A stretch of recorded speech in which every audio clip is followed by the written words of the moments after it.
2020년 7월 17일 일간지의 제목 기사 은행 예금 1%대 전멸했다. 과잉 유동성 후유증 이란 큰 제목을 읽으면서 역대 초저금리 에셋 파킹을 어디에다 해야 하나를 고민하면서 강남부자 따라잡기 재테크투자연구소와 지식산업센터 임대사업 알아보기 두 번째 시간 임대사업 절차 컨텐츠 제작을 시작하겠습니다. 지식산업 자체가 기업체를 위한 상품이었고 국가적으로도 토지를 잘 사용하기 위해서 기업체한테 혜택을 주면서 이제 아파트형 공장으로 가라.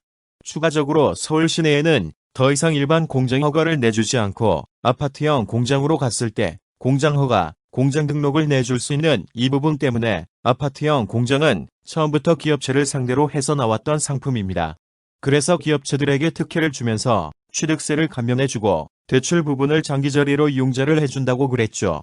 그런 부분 때문에 기업체의 전유물이 되었던 것들을 지금 시점에서 대출 부분에서 일반 부동산 시장에서 원활하지 않기 때문에 지식산업센터로 일반인들이 눈을 돌리는 경우입니다. 그래서 지식산업센터가 시장에서 굉장히 핫하게 인기가 폭발적으로 호응을 받고 있는 상황입니다. 그러면 이것을 일반 개인이 임대사업을 하기 위해서는 어떤 모양새를 갖춰야 되느냐가 관건이겠습니다. 개인도 일단은 기업인 것처럼 해야 된다. 이렇게 표현을 해야 정확한 것 같아요. 즉, 지식산업센터 아파트형 공장으로 들어올 수 있는 업종으로 일단은 사업자 등록증을 준비를 해야 됩니다. 사업자 등록증을 하기 위해서는 임대차 계약자가 되었든 분양 계약자가 되었든 그게 있어야만 사업자 등록증을 세무서에서 발급을 해주잖아요.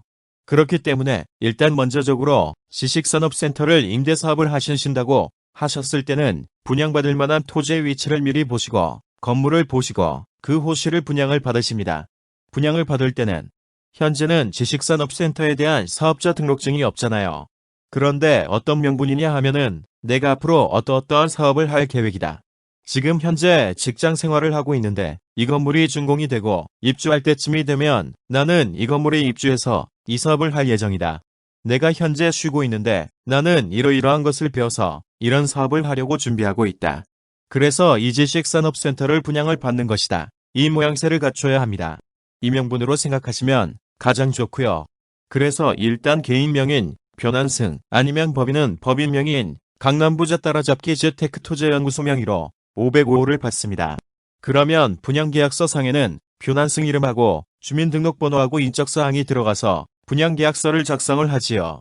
그러면 지식산업센터는 지식산업센터에 맞는 업종을 갖춰야 하는데 기업체인 것처럼 어떻게 해야 하느냐 하면은 이 분양계약서를 가지고 관할 세무서에 가서 사업자 등록증을 신청을 할 때 지식산업센터 아파트형 공장에 들어갈 수 있는 업종으로 명시가 되어 있어야 합니다.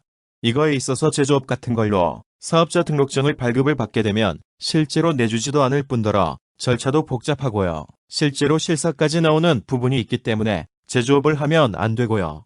지식산업센터라는 이름처럼 굉장히 유리한 부분이 뭐냐면 세상이 굉장히 스마트하게 돌아가고 스마트폰으로 앱이나 어플을 개발하는 게 되게 많잖아요. 홈페이지를 제작한다든지 이런 업종도 되게 많고요. 이런 업종이 일반 개인이 쉽게 창업할 수 있고 준비할 수 있는 사업 중에 하나가 실제로 그런 사업한다고 하면 됩니다. 나는 홈페이지를 만들어서 제작을 한다.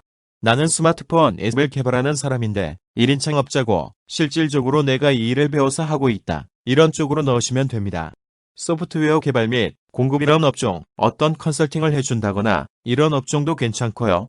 이런 쪽으로 사업자 등록증을 내셔서 업종과 업태를 신청을 하셔서 미리 사업자 등록증에 들어갈 상호명도 준비를 해가셔야 되겠지요.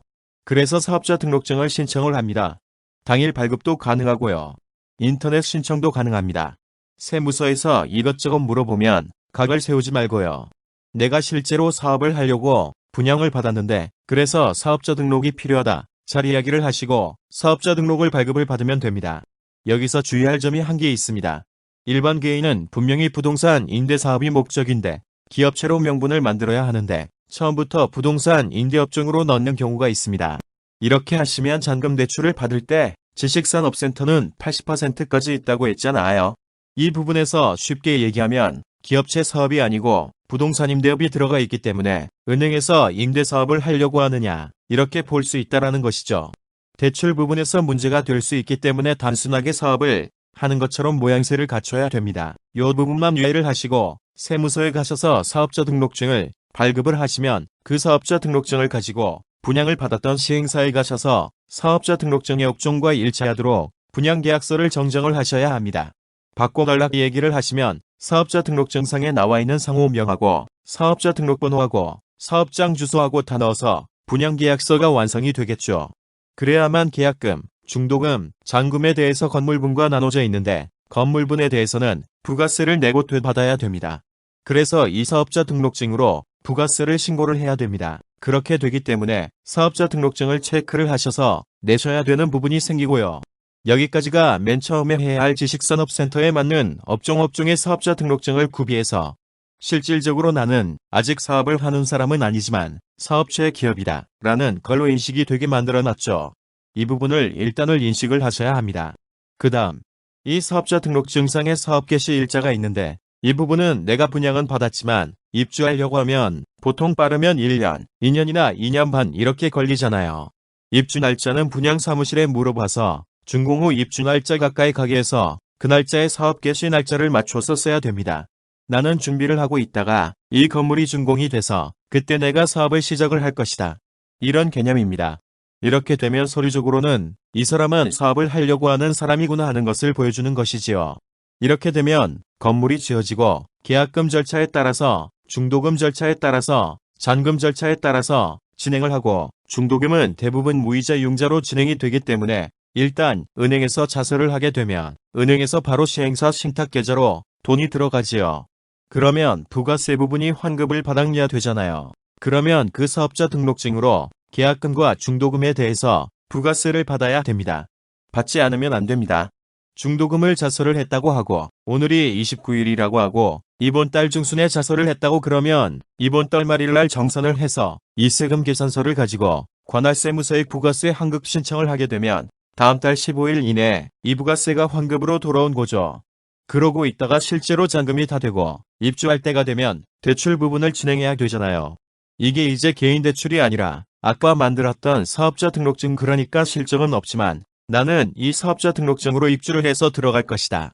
그런데 이때 은행에서는 어떻게 보느냐 하면은 모양새는 기업리잖아요. 모양새는 기업인데 실적이 없기 때문에 개인의 신용만을 보고 대출을 해주는 겁니다.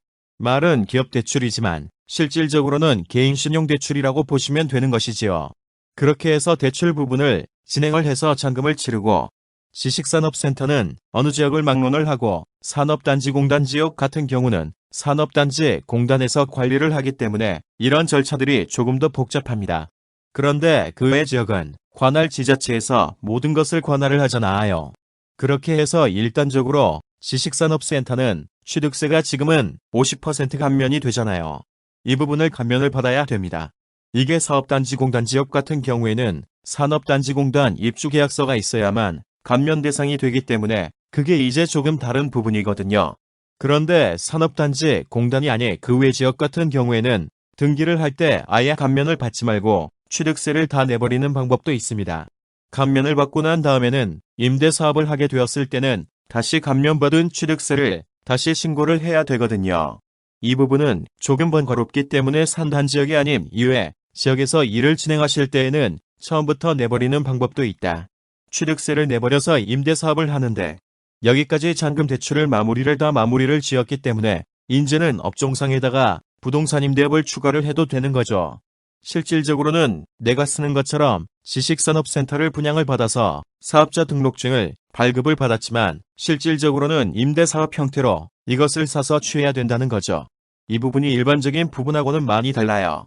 일단은 기업체인 것처럼 보여야 한다. 그래야만 기업 대출로 해서 대출을 원활하게 받을 수 있다. 이때까지는 내가 부동산 임대사업을 하는 사람처럼 보이지 않는 게 좋다. 지식산업센터는 현재까지는 무조건 취득세를 50%를 감면을 받아야 되던데 아예 감면을 받지 말고 처음부터 아예 취득세를 내버리고 그리고 나서 바로 임대부동산 임대사업자로 전환을 해서 바로 임대사업자로 가는 것이 더 나을 수도 있다. 임대사업을 하는데 주의할 점이 좀 있습니다. 이 부분들이 업종 부분도 잘 보셔야 되고 세무서에 가서 사업자 등록을 하는 데까지 무난하게 잘 하셔야 되는데 이런 부분들은 영업하시는 분들이 프로페셔널 하신 분들을 만나면 그래도 어느 정도 알 수 있는 부분들이니까 이 부분을 잘 이야기를 해서 분양을 받으시고 이 부분까지 잘 처리해주는 사람들이 있습니다. 그런 사람들을 만나서 분양을 받으실 때 도움을 받고 컨설팅을 받는 게 좋습니다. 오늘은 여기까지이고요. 지식산업센터에 대한 궁금한 점이 있으시면 댓글로 남겨주시고 부동산, 금융, 재테크, 원금 불리기 등 필요한 점을 아래 전화번호로 알려주시면 아는 데까지 무료 컨설팅을 해드리겠습니다. 강남부저 따라잡기 재테크 투자연구소 상담번호 010-9645-7080 지식산업센터 알아보기 두 번째 시간이었습니다. 그럼 또 다음에 만나요. 부자 되세요.